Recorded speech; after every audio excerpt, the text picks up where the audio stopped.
Hi, folks. This is Don Meissner with the North Country Fishing Report. You know, it's a new year, and I want to wish all of you a hopefully happy new year.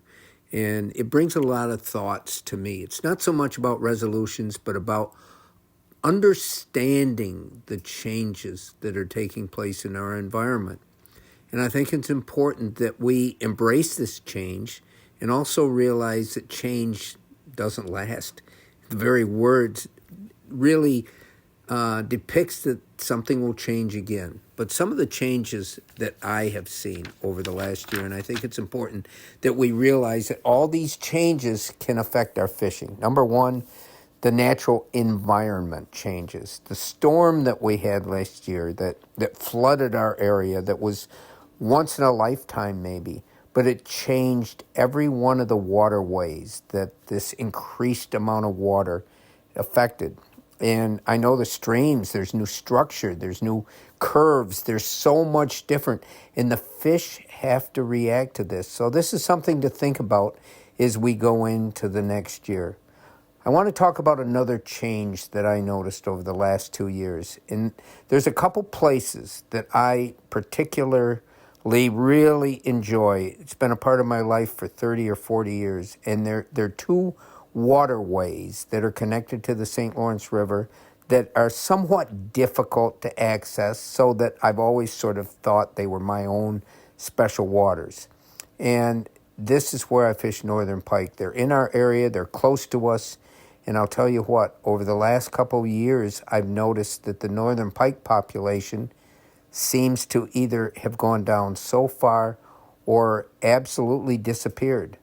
Now, this is just my own fishing awareness of when I've gone out, what I've observed, whether I've caught fish or not.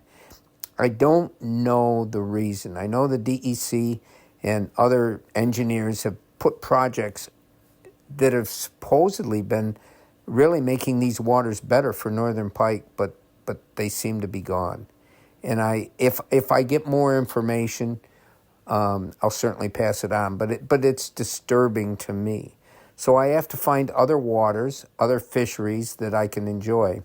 The other thing that I think is really important to be aware of is that because of these climate changes, because of basically an increase in air temperature and water temperature, there's an increased threat from invasive species. And we've talked about water chestnuts and how that can affect possibly spawning areas and even survival areas in the St. Lawrence River once these water chestnuts get into that just wonderful body. So it's something that not only do we have to be aware of, but we have to do everything we can to stop the impact of this invasive species. Other invasive species have really affected our waterways over the last maybe 40 or 50 years, and you can really see the results now. Number one, I think, is the gobies and zebra mussels. And these two invasive species have changed the fishing, and we know that.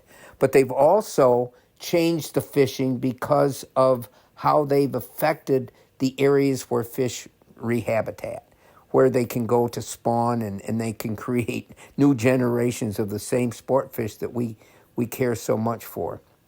Now, along with these changes, there's a lot of changes that our governing organizations have put into place to try to keep this resource very special. The DEC has a lot of habitat reconstruction programs, and we'll talk more about that. Also, it's important that we realize that some species are still under an endangered species designation, and that's important to realize. Two of those are the whitefish and sturgeon. So anyway, it's always going to be a time of change, but we need to embrace that, be aware of it, and do everything we can to adapt to these changes. Until next time, folks, this is Don Meissner with the North Country Fishing Report.